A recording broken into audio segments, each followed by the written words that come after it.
இந்த தேசத்துல இருக்கக்கூடிய சமூக பிரச்சனைகளை தீர்க்கக்கூடியவைகள்னு 3 ஆணாவை சொல்றாங்க ஐயா. வேற ஒண்ணும் இல்ல. 1 அரசாங்கம், 2வது அதிகாரி, 3வது அரசியல்வாதி. நான் சொல்றேன், இந்த 3 ஆணவமே கிடையாதுயா, ஒரே ஒரு ஈனாதாயா. அந்த ஈனாதாயா என்னோட இளைஞர்கள். அந்த இளைஞர்கள் தாயா இந்த தேசத்தின் சொத்து. இன்னைக்கு உதவும் மனப்பான்மையில முன்னாடி இருக்கிறது யாருன்னு தெரியுமா ஐயா? என்னோட இளைஞன்யா. எதுக்கு சொல்றேன் தெரியுமா? போன மாசம் திருச்சி மாவட்டத்தில் உள்ள கல்லூரிகள்ல இரத்த தான முகாம் நடந்துச்சு. அதுக்கு ஏன் கல்லூரியிலேருந்து 630 பேர் ரத்தம் கொடுத்தான். ஆனா இன்னொரு கல்லூரியிலேருந்து 1100 பேர் ரத்தம் கொடுத்தாயா. என் பையன் என்ன பேசுறான் தெரியுமா? அடுத்த முறை ரத்த தானம் கொடுக்கல, அந்த கல்லூரியை விட நம்ம கூட கொடுக்கணும்னு சொன்னான்டா. அவன் தாங்க இந்த தேசத்தின் சொத்து. அது மட்டுமா, 630 பேர் ரத்தம் கொடுத்தானே, அந்த 630 பேருக்கு சர்டிபிகேட் கொடுத்தாயா. சர்டிபிகேட்னா கொடுக்கத்தானே செய்வாங்க அப்படிங்கிறீங்களா? சர்டிபிகேட் சும்மா கொடுக்க மாட்டாங்க. 630 பேரோட ரத்தத்திலையும் எந்தவித நோய் கிருமி இல்லைன்னா தாயா சர்டிபிகேட் கொடுப்பாங்க. ஒழுக்கத்திலையும் பண்புலையும் சிறந்து நிற்கிறது என்னோட இளைஞன் தானையா. இங்க உள்ள எந்த பொண்ணு வேணாலும், கல்யாணம் ஆகாத பொண்ணுகளை சொல்றேன் தாய்மார்களே, அந்த இளைஞனை தைரியமா நீங்க கல்யாணம் பண்ணலாம். ஏன்னா அவன் ஒழுக்கத்திலையும் பண்புலையும் சிறந்தவையா. அதனாலதான் சொல்றேன், இந்த இளைஞன் இந்த தேசத்தின் சொத்துன்னு. தம்பி, சர்டிபிகேட் கொடுத்தாருங்க, நல்ல வேலை. ரத்தம் சுத்தமானதுன்னு சுத்தமான சர்டிபிகேட் அந்த ஆளு கொடுத்தாரு. அப்படி கொடுக்கணும். ஏன்னு கேட்டா, சர்டிபிகேட் கொடுக்கணும், இறந்தவன் கூட உயிரோடு இருக்கிறன்னு சர்டிபிகேட் வாங்கினா நம்ம நாட்டில் வெட்டுறதை வெட்டினா கொட்டுறதை கொட்டினா தட்டி விடுறான். ஆனா ரத்தம் சுத்தம் இல்லாதவனுக்கு கூட சுத்தமான ரத்தம் தான் ஒரு சுத்தம் இல்லாத மனுஷன் மட்டும் கொடுத்துட்டானா ஒரு பொண்ணோட வாழ்க்கையே சத்தம் இல்லாம போடியா. எல்லாரும் இங்க சொத்துன்னு சொல்றதுக்கு அடிப்படையா ஒரு காரணம் இருக்கு பாருங்க. அதுதான் சார் மனித நேயம். அந்த மனித நேயம் தான் இந்த தேசத்துடைய சொத்து நான் சொல்றேன் சார். இன்னைக்கு வேற எங்கேயும் போக வேணாம், நம்ம புதுக்கோட்டை மண்ணை எடுத்துக்குங்க. இங்க திருவருள் பேரவைன்னு ஒரு அமைப்பு இருக்கு. வருஷத்துக்கு ஒரு முறை இந்த அமைப்பு எல்லாரும் கூடுவாங்க. இதோடைய நோக்கம் என்னன்னு கேட்டிங்கன்னா, ரம்ஜான் அன்னைக்கு எல்லா இந்துக்களும் கிறிஸ்தவர்களும் மசூதிக்கு போவாங்க, ஃபாதர் முதற்கொண்டு. கிறிஸ்துமஸ் அன்னைக்கு எல்லா இந்துக்களும் முஸ்லீம்களும் சர்ச்சுக்கு போவாங்க. பொங்கல் அன்னைக்கு எல்லாரும் ஒன்னா சேர்ந்து பொங்கல் கொண்டாடுவாங்க. கொண்டாடுறது மட்டும் இல்ல சார், எல்லாரும் ஒருத்தருக்கு ஒருத்தர் அன்போட பரிமாறிக்குவாங்க.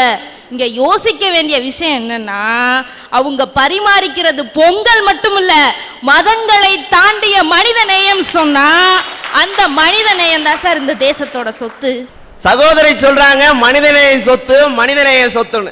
நல்லா சொன்னா, கந்தன் நாடு வளர்த்தான், அதை காதர்பாய் வாங்கி அறுத்தார், அந்தோனியோ சமைத்து ருசித்தார், இவர்களுக்குள் இவையெல்லாம் ஒத்து போனது, ஆனால் இவர்களுக்குள் இருந்த மனிதநேயம் மட்டும் ஏன் செத்து போனதுன்னு கேட்டானே. யா எதுக்கு கேட்டா?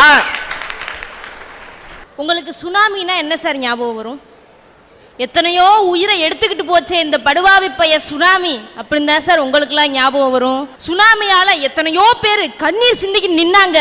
ஆனா ஜாதியை பார்க்காம, மதத்தை பார்க்காம, மொழியை பார்க்காம அவங்க கண்ணீரை துடைக்கிறதுக்கு எத்தனையோ திசையிலிருந்து நீ நான் போட்டி போட்டுக்கிட்டு வந்தாங்க பாருங்க. அங்க நிக்குது சார் எங்க மனித நேயம். அதே சுனாமி வந்த பொழுது வந்த செய்தியை நீங்க பார்க்கல போல. உதவி செய்யறேன்னு சொல்லிட்டு கைய கொடுத்தவெல்லாம் கையில இருக்க வளையலையும் கை செயினையும் இருக்கிற பணத்தையும் உருவிக்கிட்டு போனானே, அப்படிப்பட்ட மனிதநேயமா உங்களுக்கெல்லாம் சொத்து? இன்னைக்கு ராமநாதபுரம் மாவட்டத்துல ஒரு கிராமத்துல பட்டாசே வெடிக்கிறது இல்ல. ஏன்? பட்டாசு வாங்க காசு இல்லாததுனாலயா?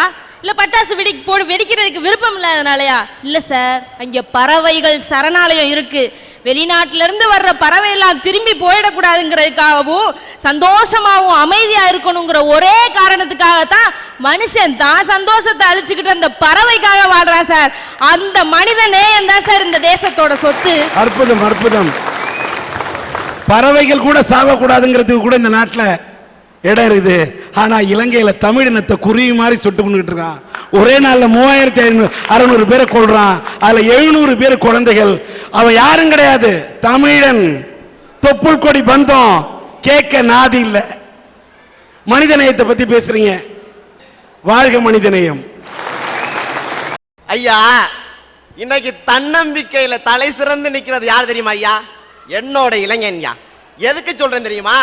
நம்ம திருச்சியில திருவானைக்காவல்னு ஒரு ஊருங்க ஐயா. அங்க இந்திரான்னு ஒரு பொண்ணு, அவங்க குடும்பத்துல மொத்தம் 8 பேருங்க ஐயா, குழந்தைங்க. அதுல மூத்த பெண் குழந்தை இந்த இந்திரா.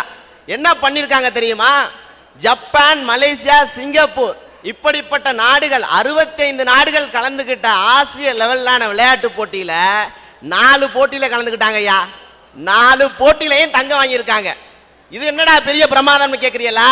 அந்த பொண்ணுக்கு ஒரு கால ஊனம்யா. அந்த பொண்ணுக்கு ஒரு கால ஊனம். 3 வயசுல போலியோல பாதிக்கப்பட்டு தன்னோட காலை பறி கொடுத்திருக்காங்க. அப்ப நிருபர் கேட்கிறாரு, அம்மா உன்னோட இந்த வெற்றிக்கு என்ன காரணம்னு கேட்கிறாரு. அதுக்கு அந்த பொண்ணு சொல்லுது, வறுமையும் மற்றவங்களோட பரிதாப பார்வையும் என்னை ஜெயிக்க வச்சுன்னு சொன்னாலே அவன் தான் சார் தன்னம்பிக்கையின் வித்து. அதனாலதான் அடிச்சு சொல்றேன், இந்த தேசத்தின் சொத்து இளைஞர்கள்னு. இப்படிப்பட்ட இளைஞர்கள் இன்னைக்கு எத்தனை பேர் இருக்கிறாங்க? ஒரு அம்மா வந்துட்டு ஒரு பயலை போயிட்டு ஒரு 100 கிராம் பாசி பருப்பு வாங்கிட்டு வர பக்கத்து தெரு கடையிலன்னா வாங்கிட்டு வர மாட்டேங்கிறான். ஆனா 6வது தெருல இருக்கிற அஞ்சலியா 6 செகண்ட்ல போய் பாக்குறானே. அப்படிப்பட்ட இளைஞர்கள் இந்த தேசத்துல இருந்து கொண்டு தானே இருக்கிறாங்க. ஐயா, இவர் சிலரை பத்தி சொல்றாரு, நான் பலரை பத்தி சொல்லிட்டு இருக்கிறேன். ஐயா, இன்னைக்கு நன்றி உணர்ச்சி யாருக்கிட்ட இருக்குன்னு நினைக்கிறியா? நன்றி உணர்ச்சிங்க ஐயா என்னோட இளைஞன்ட்ட தான் இருக்கு. நோயல் ஜோசப் இருதயராஜன் ஒருத்தர் தன்னோட பள்ளி படிப்பை இந்தியாவில் படிச்சாரியா.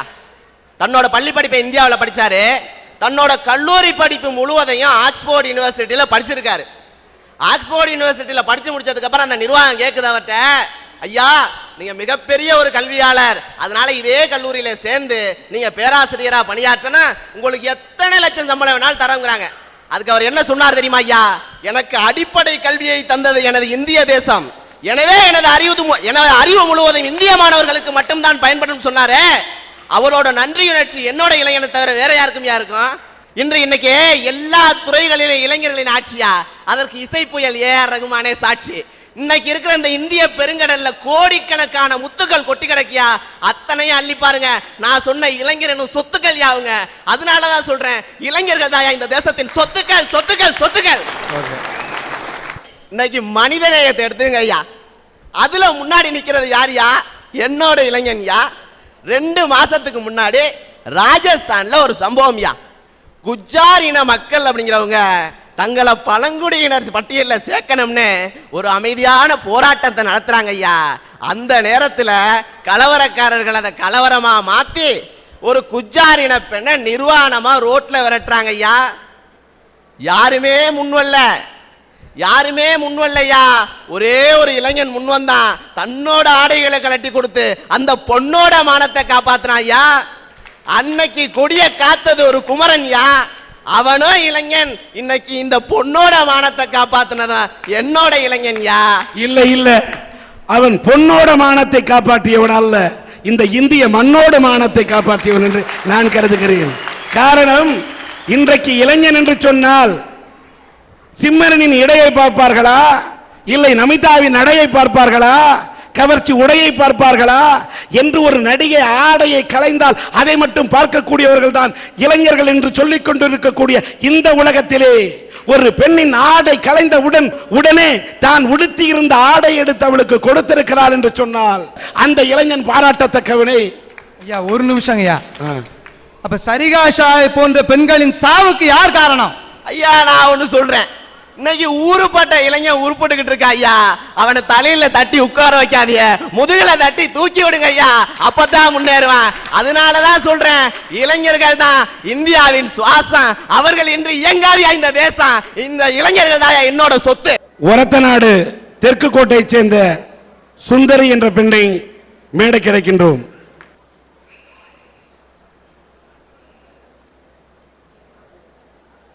இந்த சுந்தரி என்ற இந்த பெண் ஒரத்தநாட்டுக்கு பக்கத்தில் கூட தெற்கு கோட்டையை சேர்ந்தவர். இவருடைய கணவர் பெயர் முகமது இக்பால். அவரை திருமணம் செய்து கொண்டார். ஆனால் திருமணம் செய்ததற்கு பின்னால் தான் தெரிந்தது அந்த இவருடைய கணவர் ஏற்கனவே வேறொரு பெண்ணை திருமணம் செய்துவிட்டு மீண்டும் இவரை ஏமாற்றி திருமணம் செய்து கொண்டார் என்று. அப்படிப்பட்ட கணவரோடு 2 ஆண்டுகள் வாழ்ந்தார், கஷ்டப்பட்டார். ஆனால் அவர் இந்த சுந்தரியை விட்டுவிட்டு வேறொரு சுந்தரியை தேடிக்கொண்டு மீண்டும் சென்று 3ஆவதாக இன்னொரு திருமணம் செய்து விட்டார். இன்றைக்கு இவர் அனாதையாக இருக்கின்றார். கையிலே இந்த பெண் குழந்தையை வைத்துக்கொண்டு இவர் இன்றைக்கு வாடிக்கொண்டிருக்கின்றார். இதில் வேடிக்கை என்னன்னா, ஒரு கையில கணவனும் இல்லை, இன்றைக்கு ஆதரவற்ற நிலையில் நிற்கின்றார். இந்த குழந்தையை காப்பாற்ற வழி இல்லை, எப்படி வாழப்போகிறோம் என்று இவர் இதயம் ஒடிந்து உட்கார்ந்திருக்கின்றார். இதயம் உடைந்து உட்கார்ந்திருக்கின்றார். அதனால் தான் இவர் இதயம் சுருங்கி விட்டது போலும். அவர் இதயத்தில் இருக்கக்கூடிய வாழ்வுல இன்னைக்கு ஒரு பாயிண்டை தவிர வேறு எதுவுமே வேலை செய்யல. அந்த இதயத்தில் இருக்கக்கூடிய வாழ்வுகள் வேலை செய்யவில்லை. வாழ்வு வேலை செய்யவில்லையா, இல்லைக்கு இறைவன் இவருக்கு வாழ்வையே தரவில்லையா? நல்ல வாழ்வையும் கொடுக்கவில்லை, நல்ல வாழ்வையும் கொடுக்கவில்லை என்று அனாதையாக நின்று கொண்டிருக்கின்றார். இப்ப என்னைக்கு நான் எத்தனை காலம் உயிரோடு இருக்க போறேன்? நான் இறக்கிறத பத்தி கவலை இல்லை, ஆனா இந்த குழந்தையை வச்சியா நான் எப்படி காப்பாற்ற போறேன் அப்படின்னு இந்த பெண் இன்றைக்கு என்னுடைய குழந்தை அனாதையாகி விடும் போல இருக்கிறது என்று அழுது கொண்டிருக்கின்றார். அதனால் எனக்கு ஒரு பெட்டி கிடையாது வச்சு கொடுங்க என்று இந்த அரட்டை அரங்கத்தின் நேயர்களுக்கு முன்னால் தன்னுடைய கோரிக்கையாக இவர் வைக்கின்றார். இப்படிப்பட்ட கணவனால் கைவிடப்பட்ட இந்த பெண்ணை கணவன் வேண்டுமானால் இப்படிப்பட்டவர்களை கைவிடலாம், ஆனால் கடவுள் யாரையும் கைவிடுவதில்லை. இறைவனிடம் கையேந்துங்கள், அவன் இல்லை என்று சொல்வதில்லை என்று நம்முடைய நாகூர் அனீஃபா அவர்கள் ஒரு பாடலில் பாடியதை போல எல்லாம் வல்ல இறைவன் இன்ஷா அல்லாஹ் நிச்சயம் இவருடைய வாழ்க்கை இருக்க வேண்டும் நல்லா என்று கேட்டு இவர்களுக்கு எல்லாம் வல்ல இறைவன் உடைய அருளால் யாராவது மனமு வந்து இந்த பெண்ணுடைய வாழ்க்கைக்கு, இந்த இளங்குழந்தையுடைய வாழ்க்கைக்கு வழிகாட்ட வேண்டும் என்பதை இந்த அரட்டை அரங்கத்தின் மூலம் எங்கள் கோரிக்கையாக வைக்கின்றேன். தாஜ்மஹால் குடும்பங்களுடைய நிறுவனர் சஃபீலா அவர்கள் இவருடைய குடும்பத்துக்கு இந்த பெண்ணுக்கு அந்த பெட்டி கடை வைப்பதற்கு 10,000 ரூபாய் தருகிறேன் என்று சொல்லியிருக்கின்றார்.